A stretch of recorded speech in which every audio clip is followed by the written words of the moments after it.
Hi friends, ये एक course आपका डिजाइन किया है रेस्पिरेटरी सिस्टम के ऊपर। आप सब लोगों का वेलकम है। ये जो रेस्पिरेटरी सिस्टम का जो कोर्स है उसको हमने दो पार्ट्स में डिवाइड किया है। एक आपका रेस्पिरेटरी सिस्टम का एनाटॉमी है, दूसरा आपका रेस्पिरेटरी सिस्टम का आपका फिजियोलॉजी है एंड साथ में आपका क्लिनिकल कॉन्सेप्ट्स जो है रेस्पिरेटरी सिस्टम से रिलेटेड उनको हमने एक कोर्स के अंदर आपका इंक्लूड किया है। फ्रेंड्स, ये कोर्स हमने क्यों डिजाइन किया है, इसका क्या इंपॉर्टेंस है, या फिर जो लर्नर्स हैं उनको ये कोर्स आपका स्टडी करना चाहिए। तो फ्रेंड्स, ये जो कोर्स है इसके ऑब्जेक्टिव इस प्रकार से है। आपका जो रेस्पिरेटरी सिस्टम है इसके बारे में हमें सीखना चाहिए टू डेवलप आपका basic understanding about the respiratory system. Respiratory system जो है उसके जो आपका बेसिक एक आपका अंडरस्टैंडिंग होती है वो आपका डेवलप करने के लिए उसके लिए रेस्पिरेटरी सिस्टम जो है उसका स्टडी आपका important to be able to develop the knowledge needed for performing different procedures or diagnosis in clinical settings such as intubation, tracheostomy, ventilator care, BiPAP, CPAP, then oxygen delivery, spirometry, ABG analysis, etc. यानी कि जो आपका respiratory system है उसकी knowledge की आपका जरूरत होती है कि जो आपका विभिन्न प्रकार के जो प्रोसीजर्स हैं, डायग्नोसिस है आपका क्लिनिकल एरिया के अंदर, जैसे कि आपका इंट्यूबेशन हो गया, आपका ट्रेकोस्टमी केयर हो गया, वेंटिलेटर केयर हो गया, बाईपैप सीपैप सपोर्ट हो गया, पेशेंट को ऑक्सीजन डिलीवरी हो गया, स्पायरोमेट्री हो गया, एबीजे एनालिसिस हो गया। तो ये विभिन्न प्रकार के जो प्रोसीजर्स एंड डायग्नोसिस है, इन सब के अंदर रेस्पिरेटरी सिस्टम जो है उसकी एनाटॉमी और फिजियोलॉजी है उसकी नॉलेज आपका अत्यावश्यक है। इसलिए भी रेस्पिरेटरी सिस्टम के बारे में आप नॉलेज होनी चाहिए। Then to understand the different respiratory disease conditions and disorders and their diagnosis and management. Friends, जो रेस्पिरेटरी सिस्टम है उससे रिलेटेड आपका विभिन्न प्रकार की जो conditions and disease conditions and जो आपका डिसऑर्डर्स हैं एंड साथ में उनका जो डायग्नोसिस एंड मैनेजमेंट है उनके लिए भी आपका रेस्पिरेटरी सिस्टम जो है उसकी आपका एनाटॉमी एंड फिजियोलॉजी है उसका नॉलेज होना आपका इम्पोर्टेंट है। तो फ्रेंड्स, रेस्पिरेटरी सिस्टम जो है उसकी एनाटॉमी एंड फिजियोलॉजी है उसका डिस्कशन करने से पहले रेस्पिरेशन जो है उसके बारे में समझते हैं। रेस्पिरेशन को हिंदी में श्वसन कहते हैं। फ्रेंड्स, रेस्पिरेशन की प्रक्रिया एक्चुअली होता क्या है, ये प्रोसेस होता क्या है। तो process of breath in and breath out, यानी कि जो सांस को अंदर और बाहर, अंदर लेना और बाहर छोड़ने की जो प्रक्रिया है उसको आपका श्वसन कहते हैं, रेस्पिरेशन करते हैं सामान्यतः। बट गैस एक्सचेंज ऑकर, परंतु जो रेस्पिरेशन की प्रोसेस होता है उसके अंदर गैसेज जो होते हैं उनका आदान प्रदान होता है। फ्रेंड्स, रेस्पिरेशन की जो प्रक्रिया उसको दो भागों के अंदर बांट सकते हैं, एक्सटर्नल रेस्पिरेशन और इंटरनल रेस्पिरेशन। एक्सटर्नल रेस्पिरेशन आपका किसको कहते हैं, तो gas exchange between external environment and organs of the respiratory system, यानी कि जो बाह्य वातावरण और जो आपका रेस्पिरेटरी सिस्टम के जो ऑर्गन्स हैं उनके बीच में जो आपका गैसेस का आदान प्रदान होता है उसको आपका एक्सटर्नल रेस्पिरेशन कहते हैं। इसके अंदर जो आपका अंग होता है रेस्पिरेटरी सिस्टम के वो आपका यूजुअली एल्वोलाई होते हैं आपका, जो आप रेस्पिरेटरी सिस्टम के स्मॉलेस्ट आपका फंक्शनल यूनिट भी है। और ये जो आपका एक्सटर्नल रेस्पिरेशन की प्रोसेस होती है फ्रेंड्स, ये आपका एक फिजिकल आपका एक्टिविटी है, भौतिक क्रिया है, क्योंकि ये आपका इस प्रक्रिया के अंदर as rib cage and diaphragm takes place mechanically, इस क्रिया के अंदर जो रिब केज होता है आपका एंड जो डायफ्राम होता है वो यांत्रिक से आपका भाग लेते हैं, इसलिए ये एक फिजिकल आपका एक्टिविटी होती है। फ्रेंड्स, यदि हम इंटरनल रेस्पिरेशन की बात करें तो gas exchange occurs between blood and the cells of the body, यानी कि जो आपका ब्लड है और जो आपके शरीर की कोशिकाएं होती हैं, सेल्स होते हैं, उनके बीच में जो आपका गैसेस का आदान प्रदान होता है उसी को आपका इंटरनल रेस्पिरेशन कहते हैं। इंटरनल रेस्पिरेशन का फ्रेंड्स आपका दूसरा जो नाम है वो आपका सेलुलर रेस्पिरेशन भी होता है, कोशिकीय श्वसन भी कहते हैं। इंटरनल रेस्पिरेशन की आवश्यकता क्यों होती है फ्रेंड्स, वाई नीडेड, तो आपका जो नीड होती है आपका वो है आपका एटीपी फॉर्मेशन के लिए। कोशिकाएं जो होती हैं, सेल्स, उनका जैव रासायनिक आपका क्रियाएं करने के लिए ऊर्जा की आवश्यकता और होती है। और शरीर के अंदर जो ऊर्जा होती है वो रासायनिक जो ऊर्जा होती है शरीर के अंदर वो एटीपी फॉर्म के अंदर होती है।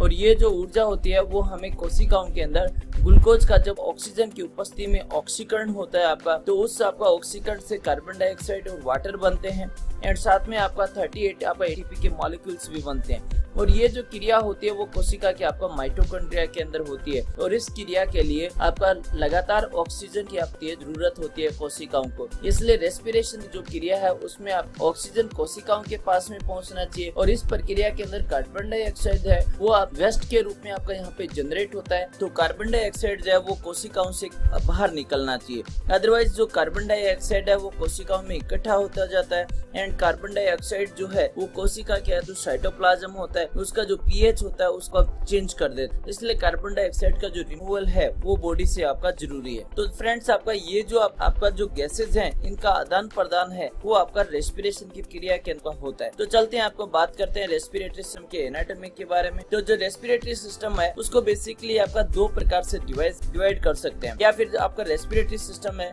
It consist of the respiratory and conducting zones. Zones का अर्थ हो गया क्षेत्र। दो क्षेत्र होते हैं, एक रेस्पिरेटरी जोन होता है, एक कंडक्टिंग जोन होता है। और तो रेस्पिरेटरी जोन के अंदर आपका क्या आपका आता है, तो site of gas section. Basically जो रेस्पिरेटरी जोन होता है वो आपका गैस सेक्शंस की साइट होती है फ्रेंड्स। इसके अंदर जो आपका ऑर्गन्स आते हैं वो आपका ब्रोंकियल्स होते हैं, अल्वोलर डक्ट्स होते हैं, अल्वोलर सेक एंड अल्वोलाई। ये जो आपका एरिया होता है ये आपका रेस्पिरेटरी जोन के अंदर आता है। और बेसिकली जो कार्बन डाइऑक्साइड और ऑक्सीजन जो है उनका जो आदान प्रदान होता है वो आपका इसी एरिया के अंदर होता है, इसलिए इसको आपका रेस्पिरेटरी जोन कहा गया आपका।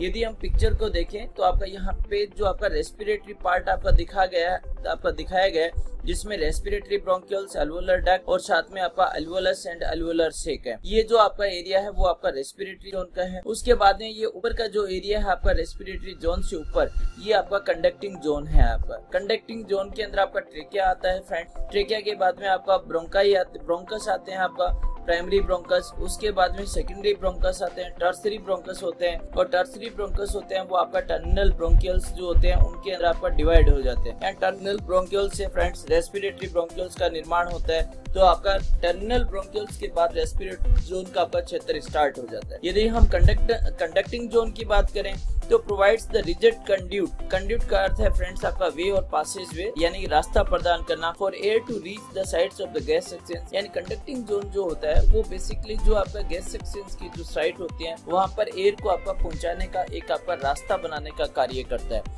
And it includes all other respiratory structures. Conducting zone के अंदर दूसरी जो आपका रेस्पिरेटरी संरचनाएं हैं जैसे कि आपका नोज हो गया, नेसल कैविटी हो गया, फेरिंग्स हो गया, ट्रेकिया हो गया, ये सब आपका कंडक्टिंग जोन के अंदर आते हैं। साथ में फ्रेंड्स यहाँ पे हम रेस्पिरेटरी मसल्स की भी बात करते हैं। तो रेस्पिरेशन की जो प्रक्रिया होती है इसके अंदर बेसिकली आपका दो मसल्स जो होते हैं वो आपका पार्टिसिपेट करते हैं, भाग लेते हैं। एक डायफ्राम होता है एंड जो अदर मसल्स होती है दैट प्रमोट द वेंटिलेशन, यानी कि जो आपका वेंटिलेशन की प्रक्रिया को आपका क्या करती है, प्रमोट करती है। स्पेशली आपका इंटरकोस्टल मसल्स, यानी कि जो इंटरकोस्टल आपका मसल्स होते हैं जो आपका एक्सटर्नल और इंटरनल होते हैं ये भी आपका अंदर रेस्पिरेशन की प्रक्रिया के अंदर आपका भाग लेते हैं। तो रेस्पिरेटरी मसल्स आपका दो हुए फ्रेंड्स, एक तो डायफ्राम और एक आपका इंटरकोस्टल मसल्स। आपका इंटरकोस्टल मसल्स जो होते हैं वो आपका रिब्स जो पसलियां होती हैं उनके आपका बीच के अंदर आपका उपस्थित होते हैं। नेक्स्ट आपको बात करें तो आपको यहाँ पे एक पिक्चर दिखा है फ्रेंड्स रेस्पिरेटरी सिस्टम का। तो आपका रेस्पिरेटरी सिस्टम के ऑर्गन्स की यदि बात करें तो आपका कहाँ से स्टार्ट हो रहे हैं, यानी नेसल कैविटी से आपका स्टार्ट हो रहे हैं। आपका नेसल कैविटी से आपका उसके बाद नेक्स्ट ऑर्गन है वो आपका फेरिंग्स होता है,